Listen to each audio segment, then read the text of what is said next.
नमस्कार आप सभी को। दोस्तों, आज का विषय ये है कि आज बहुत तेज़ी से लोगों के पाचन तंत्र डैमेज हो रहे हैं, बिगड़ रहे हैं। खाना बहुत अच्छा खा रहे हैं, शरीर में नहीं लग रहा है। खाना बहुत अच्छा खा रहे हैं, पच नहीं रहा है। क्या कारण है? योगाभ्यास कर रहे हैं, उसके बाद भी नहीं पच रहा है। कुछ क्रियाओं को आज मैं आपको और साझा करूंगा। योगाभ्यास में लगातार आप सभी को बताते रहता हूं। तो आज कुछ अनेक क्रियाओं पे चर्चा करेंगे जिससे आपका पाचन शक्ति बेहतर होगा। जो भी खाएंगे अच्छे से पचेगा, जो भी खाएंगे शरीर पे अच्छे से लगेगा। तो आइए ज़्यादा बात न करते हुए पहले उन क्रियाओं को देखते हैं और जानते हैं कि हमें क्या करना है जिससे हमारा खाना अच्छे से पचने लगे। कुछ बिंदुओं पे दबाव देकर मालिश थेरेपी का भी इसमें हम सहयोग लेंगे। आपको करना क्या है, बिल्कुल आराम से पैरों को खोलना है और हमारे पाचन का और हमारे मस्तिष्क का ज़्यादा तनाव हो रहा है, चिंता हो रहा है, चिड़चिड़ापन हो रहा है, तो कहीं ना कहीं पिंडलियों से संबंध है। जिनका भी पाचन तंत्र अगर ख़राब है तो आप अपने पिंडलियों को छू के देखिएगा, आपकी पिंडलियाँ आपको टाइट महसूस होगी। जिसको भी गुस्सा अधिक आता है, चिड़चिड़ापन होता है, पिंडलियों को छू के देखिएगा, आपकी पिंडलियाँ टाइट महसूस होंगी। तो करना क्या है, हमें बिल्कुल आराम आराम से आपको तेल लेना है। सरसों का तेल ले लें या फिर तिल का तेल ले लें, जो भी आपको आसानी से मिल सके। तेल थोड़ा थोड़ा लगाएं पूरा पैरों में, यहाँ पे अच्छे से तेल इतना लगाएं कि आप जब हाथ से मालिश करें तो आपके हाथ फिसलने चाहिए। पूरा तेल लगाने के बाद आराम आराम से आप बिल्कुल धीरे धीरे दोनों उंगलियों के माध्यम से इस तरीके से बिल्कुल धीरे धीरे पूरा प्रेशर के साथ, ऐसा नहीं कि बिल्कुल हल्का सा उंगलियों को छू दिया और आराम से वन कर रहे हैं। इस पर एक विशेष दबाव देना है। दबाव इतना देना है कि कम से कम थोड़ा सा हड्डियों तक उसको पता चले, थोड़ा प्रेशर के साथ मुस्कुराते हुए। 1, बिल्कुल आराम आराम से 2, 3, ऐसे कम से कम आपको 5 बार 10 बार करना है एक जगह पे।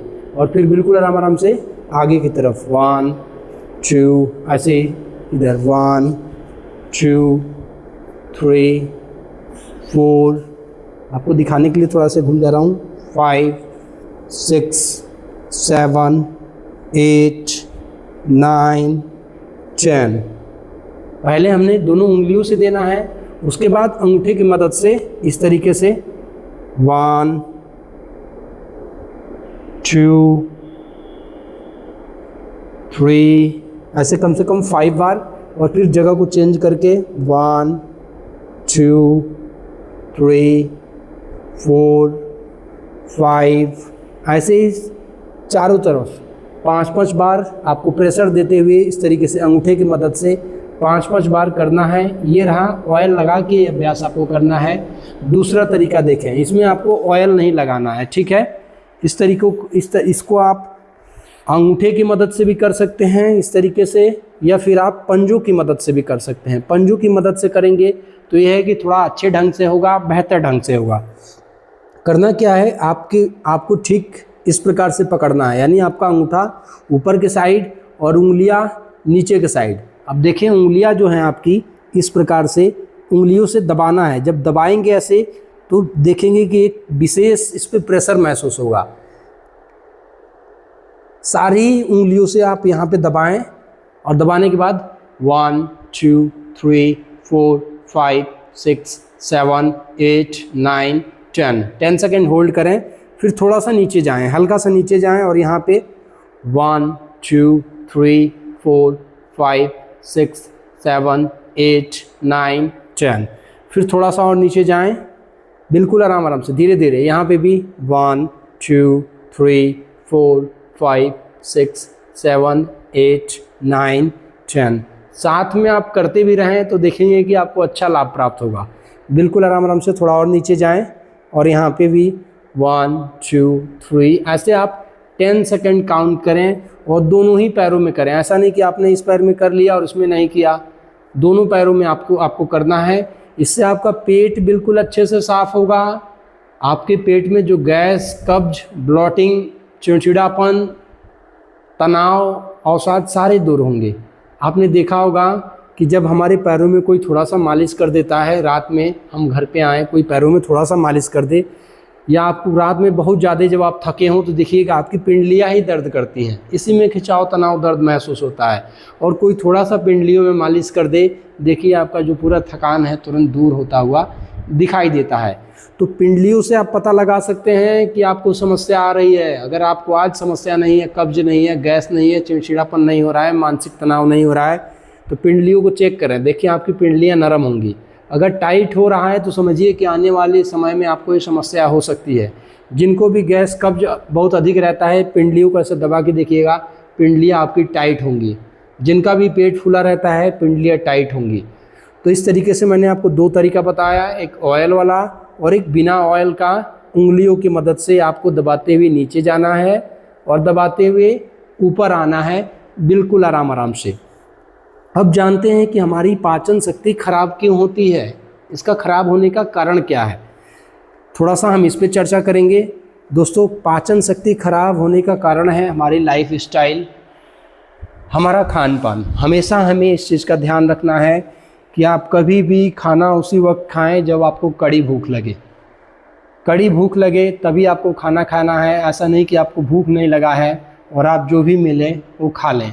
अगर आपको भूख नहीं लगा है तो एक दाने का टुकड़ा भी आप अपने शरीर में न डालें, न खाएं। इससे आपकी पाचन शक्ति डैमेज होती है, क्योंकि आपको भूख तो लगी नहीं है, आपका शरीर उस चीज़ को मांग नहीं रहा है, हम उसको डाल दे रहे हैं। उससे क्या होता है, हमारी पाचन शक्ति मंद पड़ जाती है, बूझ जाती है। वो खाना अंदर ही अंदर सड़ता रहता है, गलता रहता है। इससे भी हमारी पाचन शक्ति कमज़ोर होती है। जैसे मान लीजिए किसी की क्षमता है, जैसे मेरी क्षमता है, मैं 20 केजी, 50 केजी, 100 केजी उठा सकता हूँ। और मेरे शरीर पे 150 केजी लाद दिया जाए तो क्या होगा, वहीं गिर जाऊँगा मैं, वहीं दब जाऊँगा मैं। तो हमारे भगवान ने हमारी बॉडी को ऐसे बनाया है कि हम कुछ भी खाते हैं, झेल लेते हैं। लेकिन लगातार जब हम गलतियाँ करते हैं तो एक बहुत ही मुख्य ये सब जो है कि आपकी गलतियां हैं, जिसकी वजह से आपको ये सब समस्याएं होती हैं। तो पहला आपको ध्यान रखना है कि कभी भी जब कड़ी भूख लगे तभी आप खाना खाएं। दूसरा, इस चीज़ का ध्यान रखें कि बाहर की जितनी भी तली भुनी चीज़ें हैं वो ना खाएं। दोस्तों, आपने देखा होगा मार्केट में कोई भी चीज़ वो लोग जो तलते हैं, भूनते हैं, एक ही तेल में बार बार तला जाता है। तेल में डाला गया, तला गया, फिर वो तेल आज यूज हुआ, फिर बच गया, फिर अगले दिन फिर गर्म हुआ, फिर ठंडा हुआ, फिर गर्म हुआ, फिर ठंडा हुआ। तेल का मतलब कि एक बार उसमें हमने उसको गर्म किया, कुछ उसमें बनाया, फिर खा लिया। बार बार जो ठंडा होता है, गर्म होता है, एक रिसर्च के अनुसार ये हमारी बॉडी के लिए बहुत नुकसानदायक है। बहुत सारे रोग इससे आते हैं, यहाँ तक कि कैंसर के रोग भी आ सकते हैं। अगर आप मार्केट की इस तरह की बार बार तली हुई पुराने जो गंदा तेल है उनसे बने हुआ अगर आप खा रहे हैं तो इससे आपको कैंसर के रोग भी आ सकते हैं। इससे आप सावधान हो जाएं। और आप चाहते हैं आपकी पाचन हमेशा बेहतर रहें, आप हमेशा स्वस्थ रहें, तो आप बाज़ार की जितनी भी तली भुनी चीज़ें हैं उससे बचें।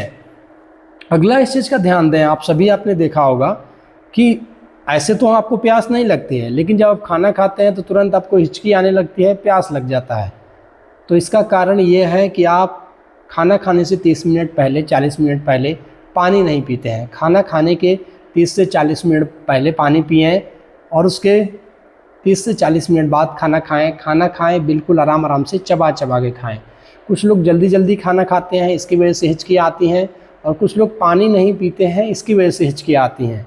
कुछ लोगों का जैसे है ना लाइफ स्टाइल, आज लाइफ स्टाइल बहुत चेंज हो गई है। लोग एकदम सूखी सब्जियां, पानी भी एकदम जला देते हैं, लिक्विड भी नहीं होता है। तो स्टाइल बढ़ रही है, इसलिए बीमारियां भी स्टाइल में आ रही हैं। हमेशा ये ध्यान रखें कि एक रोटी के टुकड़े के साथ 2 चम्मच दाल, 1 चम्मच सब्जी हो तो आपको हिचकी नहीं आएगी। चबा चबा के खाएं और बिल्कुल उसको पीने योग्य बना दें। जब भी हम खाना खाते हैं तो हमारे बॉडी में, पूरे शरीर में 1 लीटर तक लार तैयार होता है हमारे खाने को पचाने के लिए। आप जितना चबाएंगे आपका लार उसको बिल्कुल इस योग्य बना देंगे कि वो पीने योग्य हो जाएगा। तो हिचकी आने का कोई सवाल ही नहीं। आप आराम आराम से खाएं, कुछ के खाएं कि वो पीने योग्य हो जाए। आगे आपको ध्यान ये रखना है कि बीच में प्यास लगता है, घटा आप जो पानी पी लेते हैं, ऐसा ना करें, क्योंकि जब आप खाना खाते हैं आपकी पाचन शक्ति तीव्र होती है, खाना को पचाना शुरू कर देती है। और जैसे ही बीच में आप पानी पीने लगते हैं तो जाके हमारी पाचन शक्ति को मंद कर देती है। यानी अगर आप कहीं पे आग जल रहा हो, उसमें आप पानी डालेंगे तो क्या होगा, आग बुझेगा तो धुआं भी उठेगा, गैस भी बनेगा, और वहीं खाना धीरे धीरे सड़ने गलने का भी चांस होने लगता है और धीरे धीरे ज़्यादा गलत आदतें आगे बढ़ी, लगातार ऐसा होता रहा तो वही खाना वहाँ सड़ने भी लगेगा। तो इसके लिए 30 से 40 मिनट पहले पानी पिएं, 30 से 40 मिनट बाद पानी पिएं, जिससे आपको बीच में हिचकी नहीं आएगी। खाने के साथ हमने बताया 1 रोटी टुकड़े के साथ 2 चम्मच दाल 1 चम्मच सब्जी खाएं। जैसे सबसे पहले हमने जो क्रिया बताया कि पिंडलियों को टाइट है तो इसको ढीला करें, तो खाना खाने के बाद और खाना खाने के पहले आप वज्रासन का अभ्यास जरूर करें। वज्रासन आप सभी को पता है, मैं कई बार बताया भी हूँ। इस प्रकार से जब आप पैरों को पीछे करके और इस तरीके से बैठते हैं तो इससे क्या हो रहा है, हमारी पिंडलियों पे दबाव पड़ रहा है। हमारी पिंडलियाँ हैं इस प्रकार से, जब आप बैठेंगे तो नरम होगा, हमारी पूरे पैर में फ्लेक्सिबिलिटी बढ़ेगी, आपका खाना बिल्कुल अच्छे से पचेगा, पैरों में कभी भी खिंचाव तनाव दर्द नहीं आएगा। जिनको घुटने का ऑपरेशन हुआ है वो लोग इस अभ्यास को न करें, नहीं तो और सभी लोग कर सकते हैं। स्टार्टिंग में हो सकता है कि आपका वज़न थोड़ा ज़्यादा है, आपका वेट थोड़ा ज़्यादा है, तो इसको करने में थोड़ी सी आपको दिक्कत महसूस होगी, लेकिन धीरे धीरे जब आप इसको करना शुरू करेंगे तो हो जाएगा। जिनका वज़न ज़्यादा है स्टार्टिंग में आप चाहें तो कोई पतला सा टॉवल या पतला सा तकिया टाइप में यहाँ बीच में लगा के आप बैठ सकते हैं, और फिर धीरे धीरे जैसे जैसे आप करेंगे धीरे धीरे अभ्यास बनते जाएगा। कुछ लोग जो लोग ऐसे नहीं बैठ पाते हैं, नया आप हैं, तो 1 से 2 मिनट बैठें। जब आपको लग रहा है कि हाँ आप नहीं बैठ पा रहे हैं, फिर पैरों को थोड़ा सा सीधा करें, थोड़ा सा पैरों को इस प्रकार से हिलाएं, इस तरीके से थोड़ा सा ऐसे हिलाएं। इससे क्या होंगी, इससे भी आपकी पिंडलियाँ नरम होंगी, पूरा पैर में फ्लेक्सिबिलिटी आएगी, कभी भी खिंचाव तनाव साइटिका गठिया नहीं आएगा। और जिनका ये सब समस्या है जिनको भी, वो धीरे धीरे कम होने लगेगा। थोड़ा सा ऐसे हिलाएं और फिर इस प्रकार से बैठ जाएं। वज्रासन का अभ्यास आप खाना खाने के बाद तो करें ही, खाना खाने के पहले भी आप 2 मिनट 3 मिनट 5 मिनट जितनी देर बैठ सकते हैं बैठें। और लोगों को भी ये वीडियो साझा करें और लोगों तक भी पहुंचाएं। वीडियो को लाइक करें, चैनल को सब्सक्राइब करें। आपका एक लाइक हमारे लिए बहुत ही महत्वपूर्ण है। ईश्वर से प्रार्थना आप सभी हमेशा हंसते रहें, मुस्कुराते रहें, स्वस्थ रहें। जय हिंद, वंदे मातरम आप सभी को। और लोगों तक ये वीडियो शेयर ज़रूर करें और ज़रूर पहुंचाएं। जय हिंद।